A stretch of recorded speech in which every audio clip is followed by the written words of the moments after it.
All right, guys, so we're going to talk about a couple things we're going to run into in the field that will give you a few problems and just show you how to take care of them. The first we're going to talk about is shimming. So we would shim a lock. Let's say we go to a customer's house. They do have a key to the front door, but they don't have a key to their garage or their dungeon. Who knows? But we still need to rekey that lock. But without having an original key in there to put it in the open position, we have to do it a little bit differently. So what we're going to do is, got a standard quick set doorknob. We're going to pop the C-clip off the back.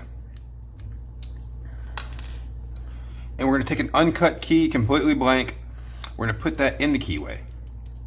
Now what that does is it pushes all the bottom pins completely up as high as they'll go.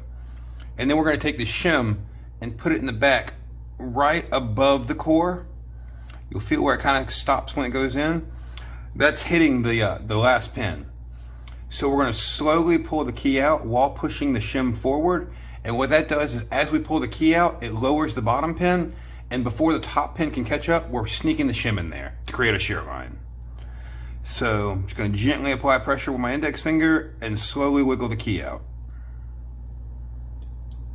And you see it kind of going forward in there.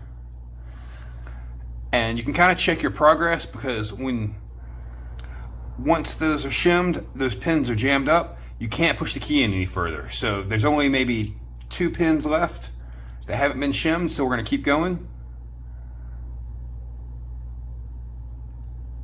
There we go. And as you wiggle it, once it finally turns, you know the key's in the open position. Then we just take our plug follower, whoops,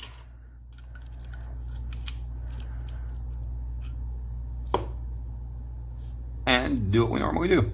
And then we rekey the lock as standard and go ahead and pop it back in. Put it back in the lock position. And you can shim pretty much any lock except for a Schlage doorknob. Because as we stated before, those do have to be in the open position to even access the lock itself. So if a customer does have a Schlage doorknob without having the ability to pick locks, which we don't teach in the very beginning, then they're going to have to replace the doorknob, unfortunately. There's no way around it for them. But other than that, any kind of quick set and Schlage deadbolts can be shimmed. It is a little bit tedious to begin with. It's definitely something you have to practice on, so don't get discouraged if you can't do it the first couple times. Just sit at home and kind of practice with it for a while and you'll get more acclimated to it. But yeah, other than that, if they don't have a key, this would be the best solution for you. And other than that, we're going to talk about not if, because this does happen to everyone, when you dump the Bible, how to re-put the pins back in there and rebuild the lock from scratch. And we'll go into that in just a second.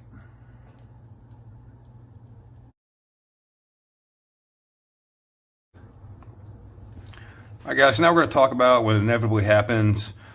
We're going to be distracted at some point during a job site, whether it be our phone rings or we're on our third energy drink for making training videos all night. But just a little jittery and might accidentally pull the plug follower too far. And now we've accidentally ejected all of our pins. So now I'm going to show you how to put those back in there the proper way that's going to give you the least amount of headache. So we're going to put our plug follower back in. And what we're going to do is go pull it back to the third chamber, the very center one. And we're going to take a spring, drop it in,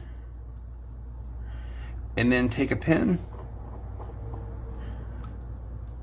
and just put it right on top of the spring. And we're going to push our plug follower forward to where we kind of bind it in there and then just push it down with our tweezers. And as we go forward, we keep that one in place. And then same thing with the second one and third. And one thing I will say, a lot of these tools are relatively cheap, but a good pair of tweezers is worth the 20, 30 bucks you're going to spend on them. They will save you so much time in the long run. Okay, so same thing, we're just going to drop this next pin in. And actually, if you notice, these pins have kind of an eye shape to them. Those are high security pins that make it harder to pick. Ironically, Defiant has those, and Quickset does not, generally speaking. So the cheaper lock is actually more secure in some ways. All right, so we've got the first 3 in. Now, instead of trying to reach all the way back with the tweezers, we're going to go through the other side for the last 2. So take our spring, drop it in, And our pin. Drop in and push forward to where you have it kind of binded a little bit, give you a little pressure, and then just lower it on top. And then the last one. There we go. Sorry, last pin rolled away. All right, so we're going to drop the last spring in. And again, just a little pressure to put that in there. And you see how we're kind of holding it with the plug follower, pushing pressure against it. And then just press down. And now we've reset the Bible. And we are good to go ahead and throw a core back in there. All right, and that's how you reset the Bible fully when you accidentally dump it out.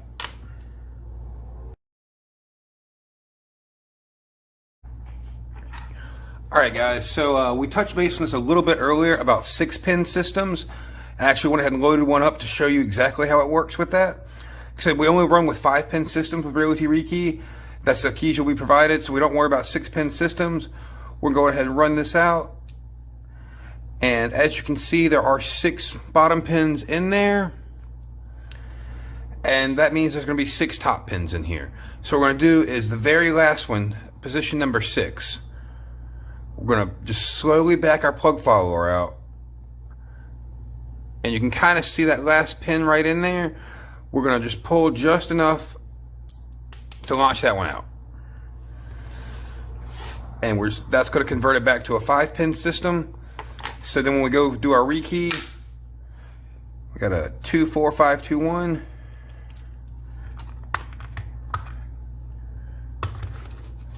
We're going to repin it.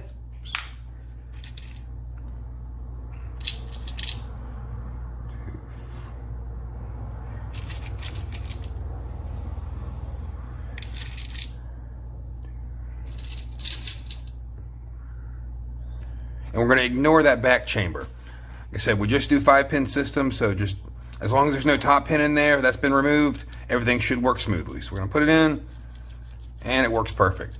But like I said, if you do forget to remove the top pin and spring, and there is one in there, it will cause the lock to bind up pretty badly, because that top pin will shoot down into the bottom pin's chamber since there's nothing holding it back. So yeah, always double check for those if you do see it's a 6-pin system. A lot of times they've already been converted to 5 pins. You don't have to worry about anything, but it's still good to check and just make sure that back pin's not still in there. All right. Other than that, that's how you deal with a 6-pin system.